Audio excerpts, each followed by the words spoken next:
Assalamualaikum warahmatullahi wabarakatuh. Pada video materi kali ini kita akan membahas diktum dan masuk ke batang tubuh, tapi hanya ketentuan umum saja. Setelah sebelumnya kita sudah membahas tentang dasar hukum, selanjutnya kita masuk ke diktum.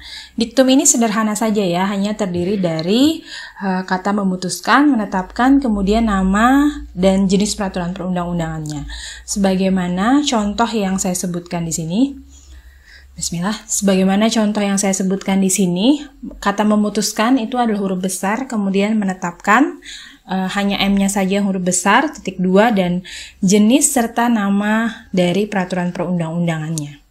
Semuanya huruf besar, diakhiri dengan tanda titik. Perhatikan huruf besar dan tanda titik komanya ya. Contoh selanjutnya yang saya lampirkan di sini adalah diktum sebuah peraturan presiden. Sama, kata memutuskannya huruf besar, kemudian diakhiri dengan titik 2, menetapkan, M-nya huruf besar, titik 2, kemudian jenisnya, peraturan presiden, tentang, baru namanya, peraturan pelaksana undang-undang, bla bla bla bla bla. Contoh ketiga ini adalah diktum peraturan DPR, sama ya, memutuskannya huruf besar, titik 2, menetapkan, kemudian jenis dan namanya. Gampang sekali diktum. Tetapi sebenarnya sebelum diktum ada prasa yang disisipi. Jadi prasa ini setelah dasar hukum sebelum diktum. Prasanya yaitu dengan persetujuan bersama Dewan Perwakilan Rakyat Republik Indonesia dan Presiden Republik Indonesia kalau dia jenis peraturan perundang-undangannya adalah undang-undang. Sementara kalau perda, maka Dewan Perwakilan Rakyat Daerah Provinsi Jawa Timur disebutkan nama daerahnya dan Gubernur Jawa Timur. Jadi tergantung dari jenis peraturan perundang-undangannya. Siapa yang berwenang untuk membuat itu? Kalau dia perda, maka DPRD dan Gubernur. Kalau perda kabupaten, maka DPRD kabupaten dan Bupati. Jadi disebutkan. Ini ya, prasa yang ada di antara dasar hukum dan diktum. Perhatikan huruf besar kecilnya ketika menulis prasa ini. Oke, ini jadi juga ini contoh diktum, gampang, sama seperti tadi yang saya sebutkan di awal.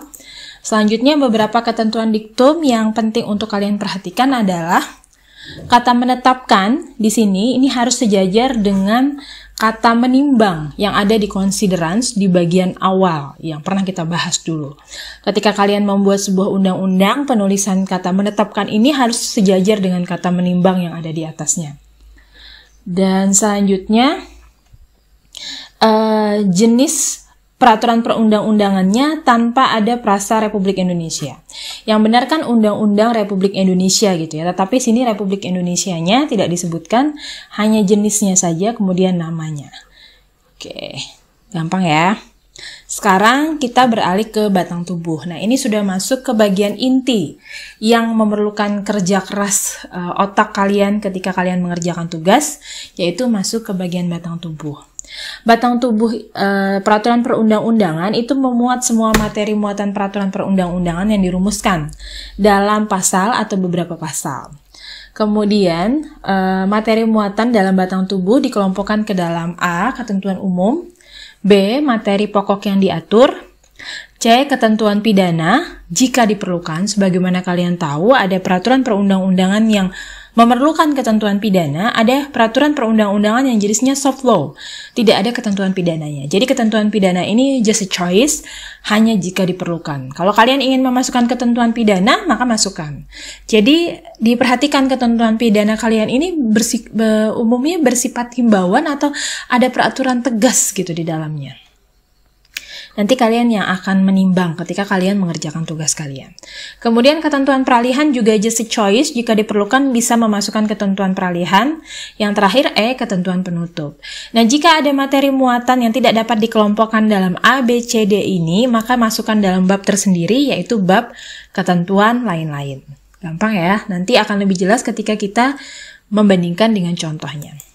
Masih mengenai ketentuan batang tubuh yang harus diperhatikan, apabila ada sanksi administratif dan atau sanksi keperdataan atas pelanggaran norma, maka sanksi administratif dan sanksi pelanggaran ini dituliskan di pasal yang sama dengan norma yang mengikatnya, dengan norma yang mengikatnya, dengan norma yang berhubungan dengan sanksi itu. Jadi misalnya di Undang-Undang Lalu Lintas, misalnya saja ya, ini contoh saja, di Undang-Undang Lalu Lintas, belok kiri tapi tidak menghidupkan sen kiri itu adalah pelanggaran ringan hingga hanya diberlakukan sanksi administratif, maka sanksi administratifnya itu dituliskan di pasal yang sama dengan pengaturan norma belok kiri tetapi tidak menghidupkan sen kiri. Itu dihukum dengan sanksi administratif, satu pasal. Tetapi kalau sanksi administratif atau sanksi keperdataannya lebih dari satu, maka bisa dibuat di pasal tersendiri tetapi dituliskan tepat setelah normanya. Jadi itulah bedanya sanksi administratif dengan sanksi pidana. Kalau sanksi pidana, umumnya di undang-undang yang kita baca atau peraturan lain yang kita baca, itu dikumpulkan di bagian akhir peraturan perundang-undangannya. Kalau undang-undang, ketentuan pidana itu biasanya di bagian akhir dari undang-undangnya, dikumpulkan jadi satu di situ. Tetapi kalau sanksi administratif, itu langsung dituliskan di pasal yang sama, kalau sanksinya hanya satu, tapi kalau sanksinya lebih dari satu, maka dituliskan tepat setelah norma itu diatur, di pasal setelah pasal norma itu diatur. Kemudian pengelompokan materi muatan peraturan perundang-undangan disusun secara sistematis dalam buku, bab, bagian, dan paragraf. Jika materi peraturan perundang-undangan mencakup materi yang sangat luas, seperti KUH Perdata, KUH Pidana, itu undang-undang ya, tapi materinya sangat luas. Misalnya di KUH Perdata, itu ada mengatur materi tentang manusia, perjanjian, benda, dan lain-lain, maka dia dikelompokkan dalam buku.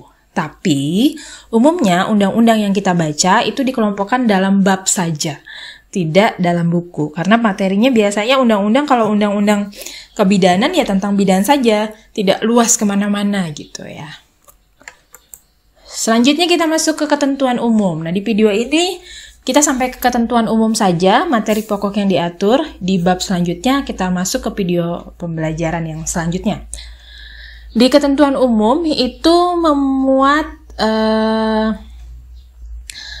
batasan pengertian, definisi, singkatan atau akronim yang dituangkan dalam batasan pengertian atau definisi, hal-hal lain yang bersifat umum yang mencerminkan asas, maksud, dan tujuan tanpa dirumuskan tersendiri dalam pasal atau bab. Ketentuan umum itu dapat terdiri dari beberapa pasal, bisa satu pasal saja atau beberapa pasal. Umumnya, undang-undang yang kita baca, ketentuan umum ini dikumpulkan di pasal 1, tidak terdiri dari beberapa pasal, tetapi boleh diatur dalam lebih dari satu pasal.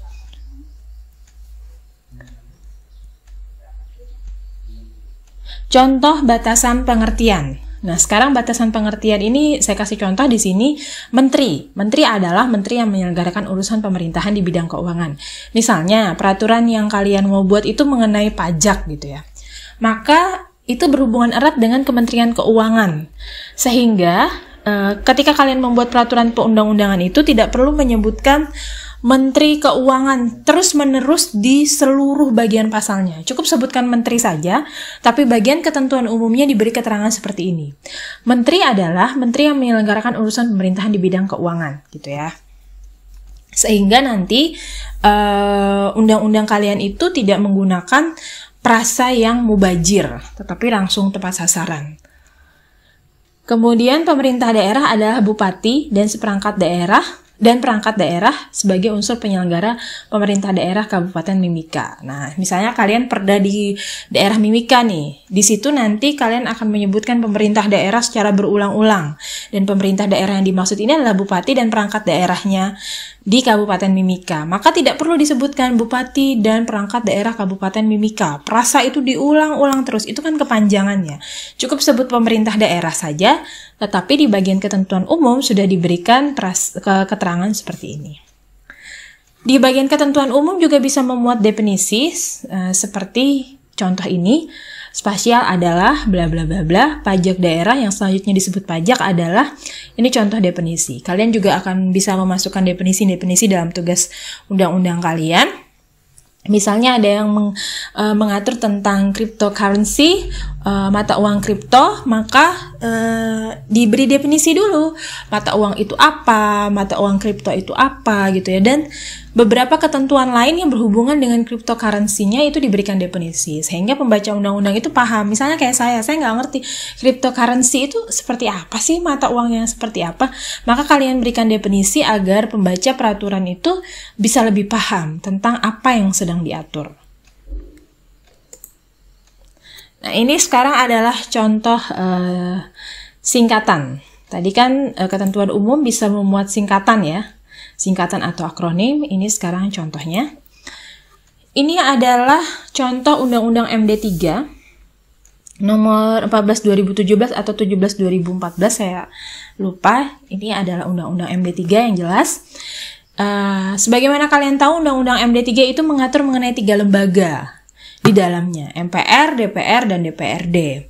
Nah, di setiap undang-undang, kita kan sering menyebut MPR itu dengan MPR, jarang kita menyebut Majelis Permusyawaratan Rakyat, karena itu terlalu panjang. Sama di dalam Undang-Undang MD3, mereka juga selanjutnya di badan-badan undang-undangnya, di pasal-pasal berikutnya, mereka hanya menyebut MPR saja, bukan menyebut Majelis Permusyawaratan Rakyat.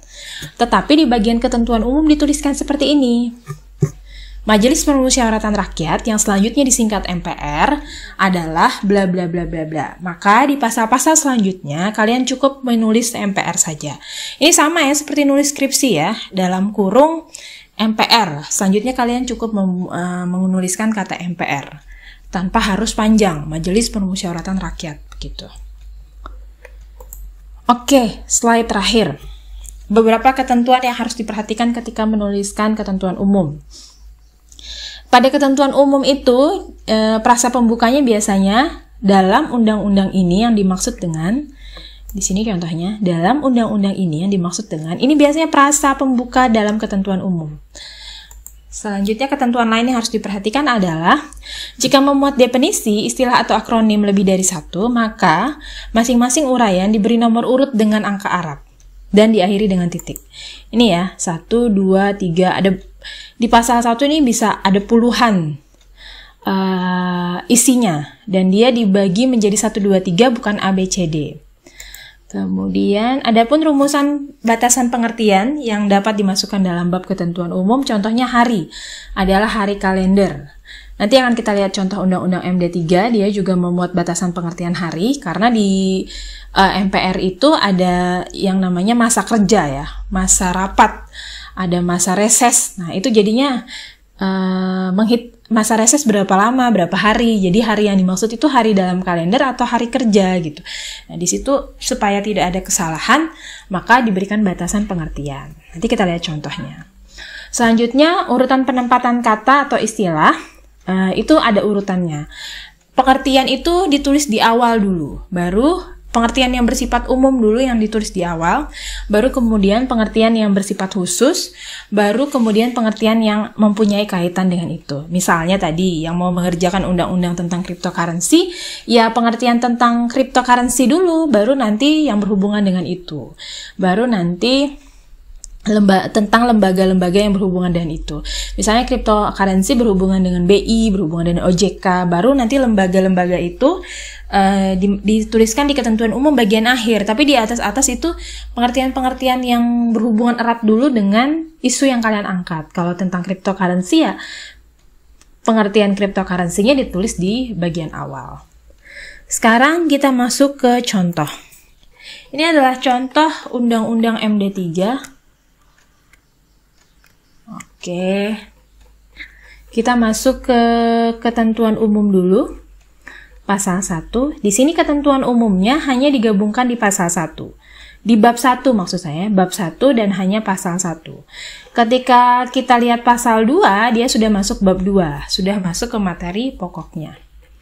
Nah, pasal 1 ketentuan umumnya adalah ada 9 poin.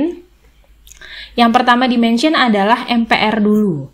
Yang disebutkan di awal, yang diatur di awal apa? MPR. Maka di ketentuan umumnya MPR dulu yang disebutkan definisinya. Setelah itu dia mengatur tentang DPR.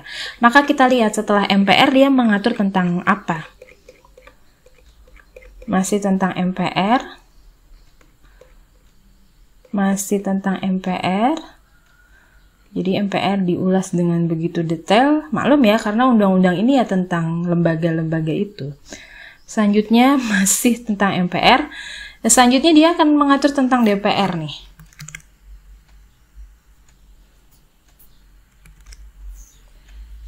Kita coba Ctrl F. Nah, selanjutnya dia akan mengatur tentang DPR. Masih belum.